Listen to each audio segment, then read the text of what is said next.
ud'uni astajib lakum. Mintalah, berdoalah kepadaku, kata Allah, pasti akan aku kabulkan. Ini dikasih underline, kasih garis bawah, bahwa Allah pasti akan mengabulkan doa. Baik Bapak Ibu sekalian, yang ketiga, Allah Subhanahu wa Ta'ala memberikan kabar baik kepada orang-orang yang gemar berinfak. Wa anfaqtum min syai'in fahuwa yukhlifu. Surat Saba ayat 39. Dan apa saja yang kamu infakkan, kata Allah, maka pasti Allah akan menggantinya. Apapun yang kamu infakkan, pasti Allah akan menggantinya. Berbahagia ibu yang jenengan sibuk dengan menyiapkan untuk para jamaah. Mungkin pertanyaannya, kok sekecil itu Pak? Bapak Ibu pasti kenal Fatimah. Sinten Fatimah itu? Sinten Fatimah itu Bapak Ibu? Putrinya Rasulullah. Masalah punya keyakinan 100%, Fatimah itu surga tempatnya. Hiwo semanten. Walaupun begitu, ternyata Rasulullah masih punya kekhawatiran, sehingga beliau memberikan nasihat, wahai Fatimah, selamatkan dirimu dari neraka walaupun hanya dengan bersedekah sebutir kurma. Masya Allah. Jadi Bapak Ibu, mindsetipun bahwa yang namanya sedekah bukan hanya pakai duit.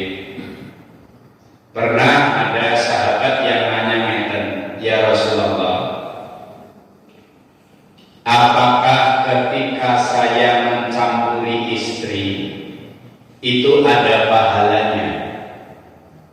Rasulullah tidak langsung menjawab iya atau tidak, tetapi Rasulullah menjawab dengan pertanyaan. Pertanyaannya gini, sahabat, kalau itu kamu lakukan kepada yang bukan istrimu, gimana? Jadi pertanyaan dijawab dengan pertanyaan. Maka sahabat menjawab, ya dosalah ya Rasulullah. Maka Nabi tersenyum, kemudian memberikan jawaban, begitu pula ketika kamu lakukan dengan istrimu, maka di situ ada nilai pahala. Yang penting mau melakukannya berdoa nggih. Sudah hafal sami-sami nggih doanya? Masuk dari rumah tangga bisa ketahuan urung hafal doa nih. Nah, seharusnya sudah. Nggih, Allahumma jannibna syaitan wa jannibish syayatin ma razaqtana, supaya Allah menjauhkan kita semuanya dari setan yang ikut nimbrung. Jamaah sekalian, apapun yang kamu infakkan, kata Allah, pasti Allah akan menggantinya. Dan ini nyun pangapunten kadang-kadang tidak bisa dilogika. Bapak Ibu mungkin yang golongan 3 dengan gaji 4 juta, mungkin kadang-kadang mikirnya, kok iso ya? Seharusnya dapatnya 4 juta, kok ya si iso kaya kancane. Kancane duwe motor, alhamdulillah wae dhewe duwe motor. Kancane duwe perhiasan, ya Bu, alhamdulillah dengan juga punya perhiasan. Kancane iso tuku sate, awake dhewe iso tuku sate. Kancane iso piknik, alhamdulillah awake dhewe iso piknik. Walaupun kadang-kadang kalau di logika gak nyambung, kok iso? Nah, itulah namanya janjinya Allah Subhanahu wa Ta'ala. Yang keempat, jamaah sekalian, Allah menjanjikan siapapun yang mengingat Allah, maka Allah akan mengingat orang Silahkan dibuka nanti di surah Al-Baqarah ayat 152. Yang bangun di sini kebetulan ada tongkat. Saya ingin nyampaikan ya teman. Suatu ketika Rasulullah itu berjalan dengan para sahabat dan Rasulullah membawa tongkat. Kemudian tongkatnya Rasulullah itu diginikan. Kebetulan ada pohon, terus pohonnya diukur meter. Tak, tak, tak. Alhamdulillah ada beberapa. Lantas Rasulullah bersabda, karena setelah dipukul daun-daun yang kering itu pada rontok. Maka Rasulullah bersabda kepada para sahabat sekalian, wahai para sahabat, kalau kamu pengen dosamu seperti daun yang rontok dari rantingnya karena tertiup angin, maka sering-seringlah membaca tasbih, tahmid, tahlil, dan takbir. Monggo kita baca. Subhanallah walhamdulillah wa la ilaha illallah wallahu akbar. Sekali lagi, subhanallah walhamdulillah wa la ilaha illallah wallahu akbar. Tasbih, tahmid, tahlil, takbir yang kalian ucapkan akan gogrok nih dosa-dosa kalian seperti gogroknya daun kering dari pohonnya. Pertanyaannya, ping pinten kula jenengan sami tasbih minimal? Kalau pikir sesudah sholat saja membaca subhanallah berapa kali? 33 kali 5 berapa? Ibu-ibu biasanya cacak dengan ini. Oh, hitung-hitung itu ibu-ibu cepat. 165. Itu baru subhanallah, subhanallah. Kalau boten lancing, sing susah itu lek lancing, bersalam langsung lancing. Dan ternyata ini ada contohnya di zaman Rasulullah.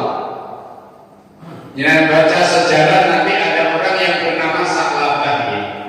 Begitu, assalamualaikum, assalamualaikum, buang, mulai, betul dulu. Setelah beberapa kali diamati oleh Rasulullah, Rasulullah terus panggil Sa'labah, kamu kok kayak orang munafik aja. Loh, kenapa ya Rasulullah? Lalu kamu sholat baru selesai langsung pulang. Masya Allah. Ternyata Sa'labah memberikan jawabannya, Rasulullah, kain yang saya pakai sholat niki mriki sudah ditunggu istri saya di rumah untuk sholat ya Rasulullah. Bayangkan saking miskinnya. Ibu-ibu makin dicermati ya, dicoba dihitung di rumah, kira-kira bajunya ada 50 apa enggak? Didelok gumujenge ketok eluwe.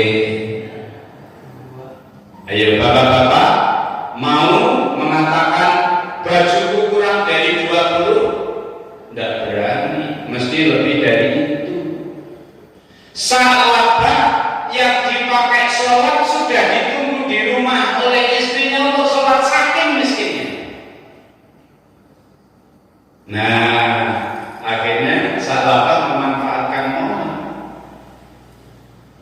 Akhirnya matur kepada Rasulullah, ya Rasulullah, bukankah engkau pasti dikabulkan doanya oleh Allah? Tolong ya Rasulullah, doakan Sa'labah supaya Sa'labah jadi orang kaya. Oleh Rasulullah tidak langsung diiyakan, tapi Rasulullah balik bertanya, Sa'labah, yang kamu lihat saya ini miskin apa kaya? Jangan miskin ya Rasulullah. Ya wis, mulai besok pakai alibi lagi. Neng ngeten lho Nabi. Neng kula mungkin pun duwe baju dhewe, istri kula duwe logis kan, masuk akal.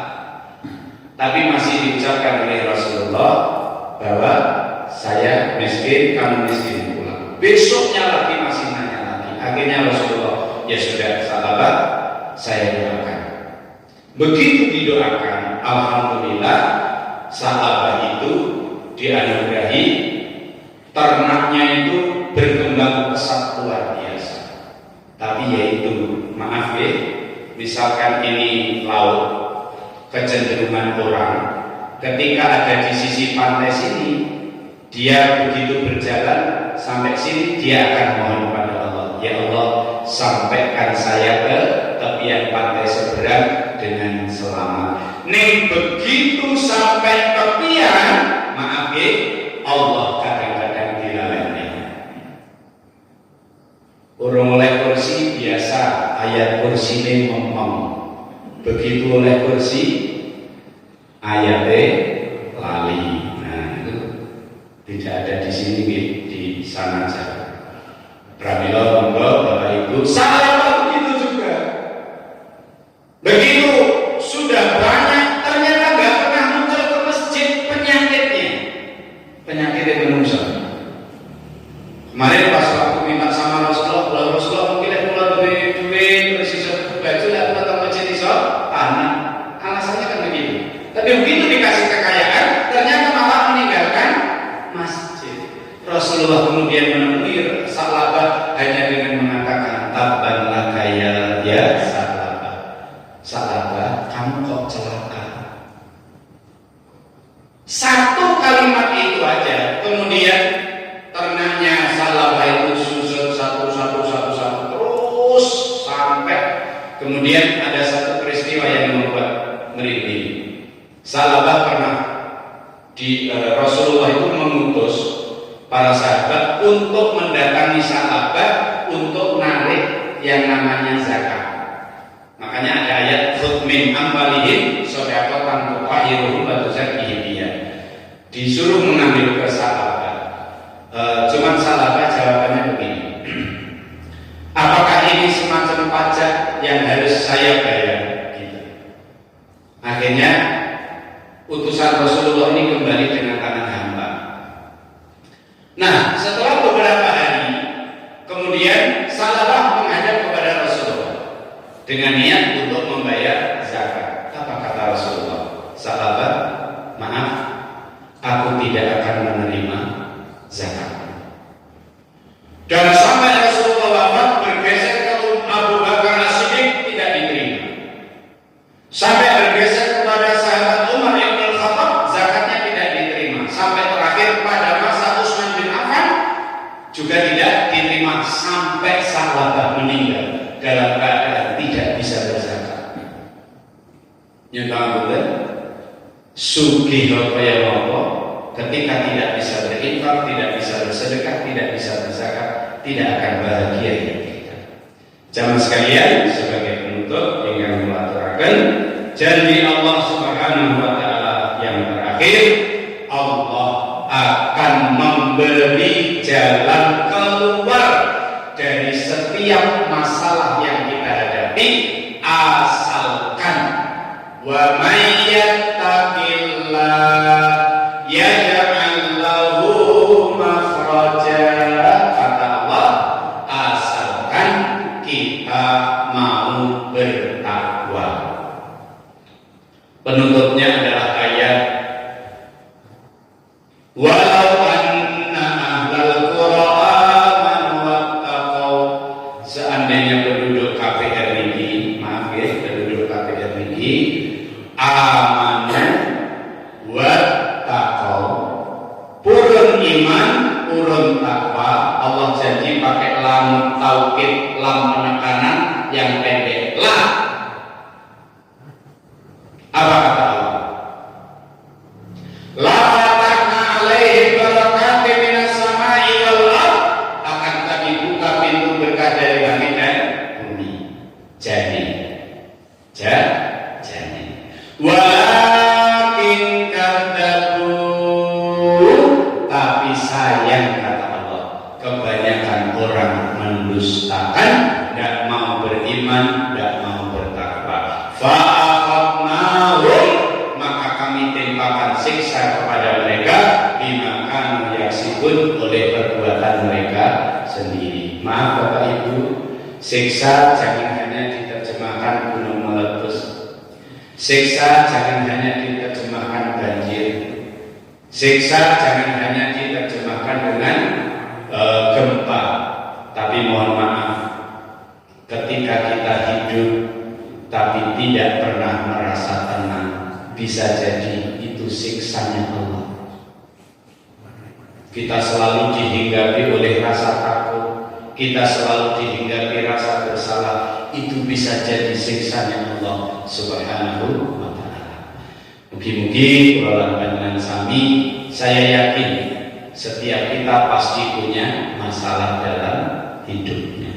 Demi Allah Bapak Ibu, Allah akan mengurai setiap masalah yang kita hadapi dengan catatan kula dengan sami mau bertakwa kepada Allah Subhanahu wa ta'ala. Insyaallah.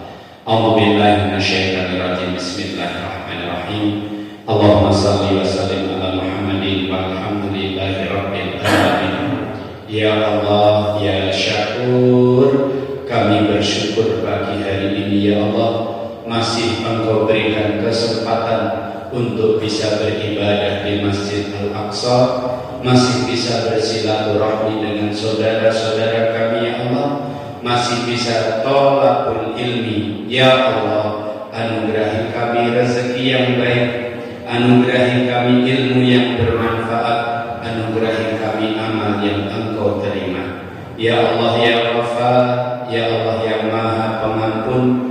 Kami yakin terlalu banyak dosa dan kesalahan kami ya Allah, namun kami yakin Engkau Maha memberikan ampun ya Allah. Ampuni dosa kami, dosa kedua orang tua kami, dosa istri suami kami, dosa anak-anak keturunan kami, dosa saudara-saudara kami, dosa para sahabat kami ya Allah.